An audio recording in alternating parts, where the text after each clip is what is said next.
గత ప్రభుత్వ హయాంలో కల్తీ నెయ్యి విషయంలో ఏం జరిగింది అంటే, కల్తీ నెయ్యి ఇంతవరకు కల్తీ నెయ్యి అని అనుకున్నాం. కల్తీ అని ఎప్పుడు అనాలి? ఏదో ఒక 50% అన్నా దేశవాళీ గోవు నెయ్యి ఉండి అందులో వేరేది ఏమన్నా కలిపితే కల్తీ నెయ్యి అంటాం. కానీ ఇది సృష్టికి ప్రతి సృష్టి చేసేసి ఏకంగా ఆవు లేదు, పాలు లేవు, వెన్న లేదు, నెయ్యి లేదు, మొత్తం కల్తీ చేసేసి ఈ లడ్డూని తయారు చేశారు. ఈ సంస్కృతిని, మన సనాతన ధర్మాన్ని సర్వనాశనం చేయడంలో ఇది మొట్టమొదటిది. దీన్ని లవ్ జిహాద్ ఎలాగో అలాగా ఈ లడ్డూ జిహాద్ అని కూడా అనుమానం వస్తుంది. ఇందులో సందేహం లేదు, ఇది జరిగింది.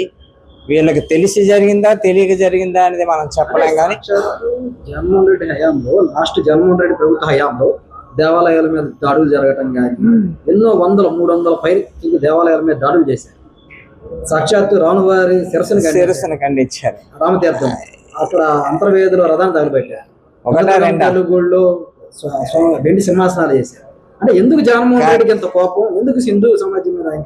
ఏముంది, ఆయన ఆచరించే బైబిల్లోనే ఉంది. అది అన్యమత విగ్రహాలని పడగొట్టున్నారు. ఆయన అది పాటిస్తున్నారు వాళ్ళు, అంతే తప్పించి అక్కడ డిక్లరేషన్ మీద సంతకమే పెట్టనంటే ఇంకేంటి, సంతకం పెట్టేలాగుంటే మళ్ళీ ఎక్కడ క్రిస్టియన్స్కి దూరం అవుతామో అని వాళ్ళు చేస్తున్నారు. ఒకవైపు ముస్లిమ్స్ మన పైన దాడులు చేస్తున్నారు, క్రిస్టియన్స్ దాడులు చేస్తున్నారు. అయినా మన హిందూ సమాజం ఇంకా మేల్కోవట్లేదు. ఎంతవరకు సాధువులాగా ఉన్నాం కానీ ఇకపైన సాధువులా ఉండడానికి లేదు.